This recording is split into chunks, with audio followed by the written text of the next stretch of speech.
Hidup Kristiani adalah sebuah pesiarahan di mana kita meninggalkan rencana-rencana kita sendiri untuk memulai perjalanan dan membiarkan diri dibimbing, ditemani, dan terbuka terhadap bimbingan Roh Allah, Roh Kudus yang diberikan oleh Tuhan kepada kita semua. Saudari-saudaraku yang terkasih, kita tidak akan pernah dapat sepenuhnya mengendalikan hidup kita jika kita benar-benar membuka diri dipimpin oleh Roh Kudus itu. Maka, seperti yang disampaikan oleh Yesus kepada Nikodemus, bahwa ia harus dilahirkan kembali.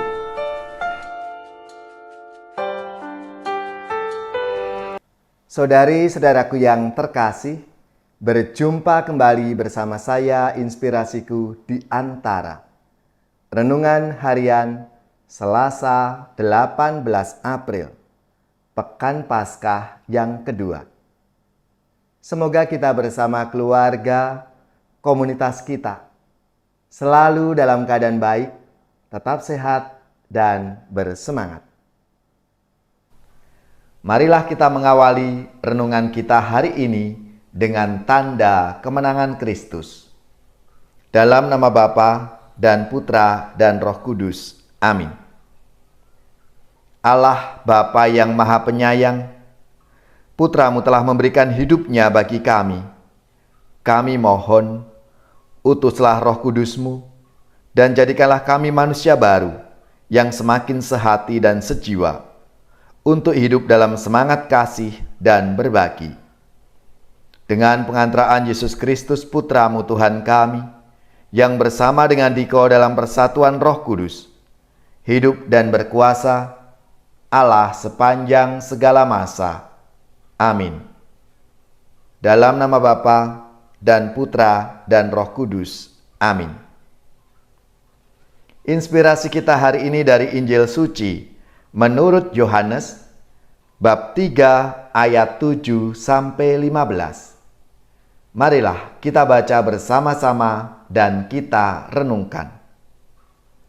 Dalam percakapannya dengan Nikodemus, Yesus berkata, "Janganlah engkau heran, karena aku berkata kepadamu, kamu harus dilahirkan kembali.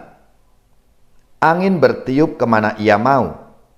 Engkau mendengar bunyinya, tetapi engkau tidak tahu dari mana ia datang atau kemana ia pergi. Demikianlah halnya dengan tiap-tiap orang yang lahir dari Roh." Nikodemus menjawab katanya, "Bagaimanakah mungkin hal itu terjadi?" Jawab Yesus, "Engkau adalah pengajar Israel, dan engkau tidak mengerti hal-hal itu. Aku berkata kepadamu, sesungguhnya kami berkata-kata tentang apa yang kami ketahui, dan kami bersaksi tentang apa yang kami lihat, tetapi kamu tidak menerima kesaksian kami. Kamu tidak percaya waktu aku berkata-kata dengan kamu tentang hal-hal duniawi. Bagaimana kamu akan percaya kalau aku berkata-kata dengan kamu tentang hal-hal surgawi? Tidak ada seorang pun yang telah naik ke surga selain Dia yang telah turun dari surga, yaitu Anak Manusia. Dan sama seperti Musa meninggikan ular di padang gurun, demikian juga Anak Manusia harus ditinggikan, supaya setiap orang yang percaya kepadanya beroleh hidup yang kekal." Demikianlah sabda Tuhan. Terpujilah Kristus. Saudari-saudaraku yang terkasih, banyak orang mengira dengan menjadi pengikut Kristus itu hidupnya akan lebih nyaman, akan lebih terhormat. Tak jarang lalu orang berlomba-lomba untuk meraih posisi tertentu yang dianggap menguntungkan dan menambah kebanggaan diri.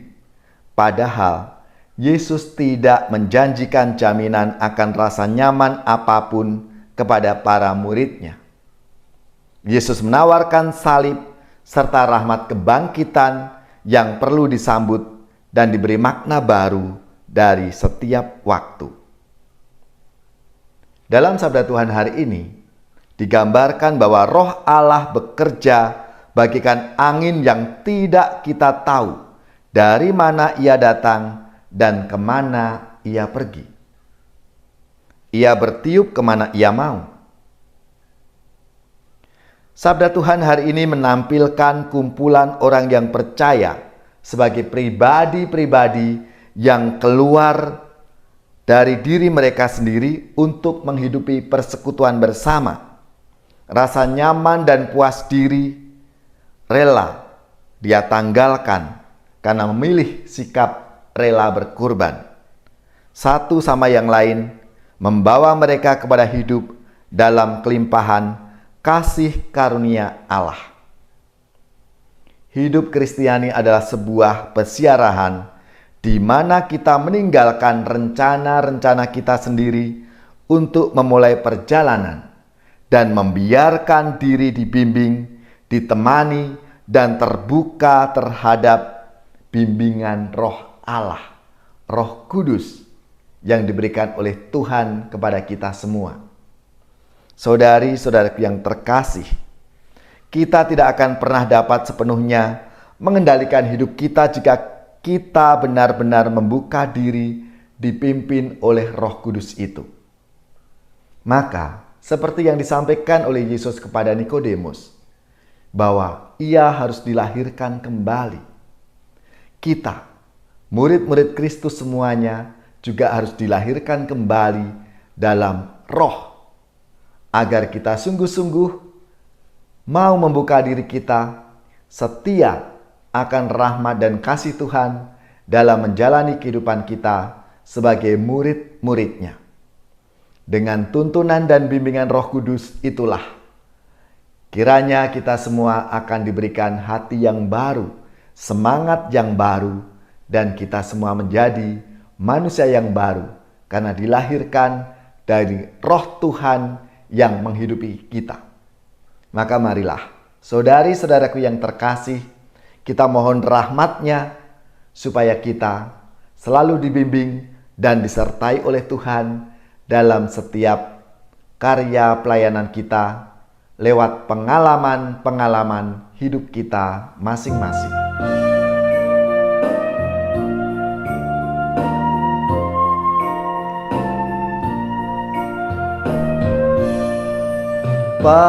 Padamu Tuhan dan Allahku, ku persembahkan hidupku. Darimu jiwa dan ragaku hanya dalam ku teduh. Hatiku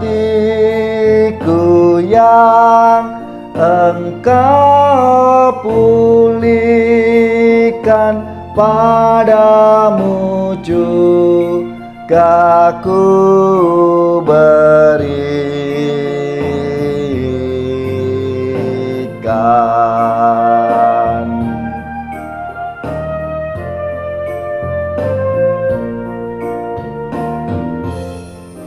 Di dalam Yesus Kau nyatakan, ya Bapa, isi hatimu, curahan kasih kesukaan Engkau limpahkan bagiku. Andaikan orang menyadari, niscaya Tuhan Kau dicari.